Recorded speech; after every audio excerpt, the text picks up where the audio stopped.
एक छोटे से गांव में एक बेहद खूबसूरत और नेक लड़की रहती थी। उसका नाम था अरवा।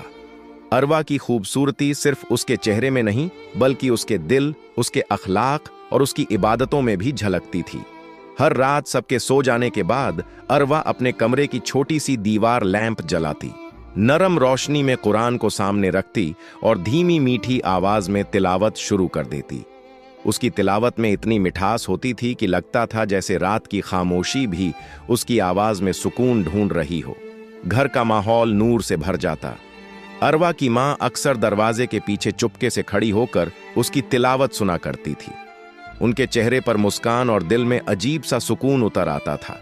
लेकिन वक्त किसी के लिए नहीं रुकता। कुछ महीने बाद अरवा अचानक बीमार पड़ गई। इलाज हुआ, दुआएं हुई, लेकिन एक सुबह अरवा इस दुनिया से चली गई। घर पर सन्नाटा छा गया। सबसे ज्यादा मां टूट गई, क्योंकि अब रात की वो मधुर तिलावत हमेशा के लिए बंद हो चुकी थी। लेकिन अरवा के इंतकाल के 3 दिन बाद, उसी वक्त जब वो तिलावत किया करती थी, उसके कमरे से हल्की सी आहट आने लगी। पहले तो मां ने सोचा कि शायद दिल का वहम है, लेकिन अगले दिन भी और उसके अगले दिन भी उसी वक्त कमरे से अजीब सी आवाजें आने लगीं। एक रात मां डरते डरते दरवाजे के पास पहुंची, जैसे वो पहले अरवा की तिलावत सुनने आया करती थी। लेकिन इस बार उन्हें कुरान की मिठास नहीं बल्कि धीमी दर्द भरी रोने की आवाज सुनाई दी। मां का दिल कांप गया। उन्होंने जल्दी से मोहल्ले के इमाम साहब को बुलाया। इमाम साहब कमरे के पास खड़े होकर कुछ देर सुनते रहे, फिर उनकी आंखें नम हो गईं। उन्होंने कहा, यह किसी इंसान की आवाज नहीं, यह फरिश्तों का रोना है। मां हैरान हो गई।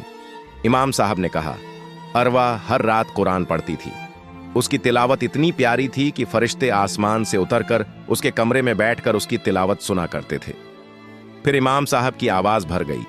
उन्होंने कहा, अब जब तिलावत बंद हो गई है तो उसी वक्त फरिश्ते वापस आते हैं, लेकिन अरवा की मधुर आवाज ना पाकर रोने लगते हैं। यह सुनकर मां की हिम्मत टूट गई। वो फूट फूट कर रोने लगी और रोते हुए कहने लगी, या अल्लाह, मेरी बच्ची कितनी नूर वाली थी कि उसकी तिलावत के बंद होने से आसमान के फरिश्ते भी रोने लगे। उस रात घर में सिर्फ सन्नाटा नहीं बल्कि एक रूहानी एहसास था कि एक खूबसूरत लड़की जिसकी तिलावत दुनिया में कम सुनी जाती थी,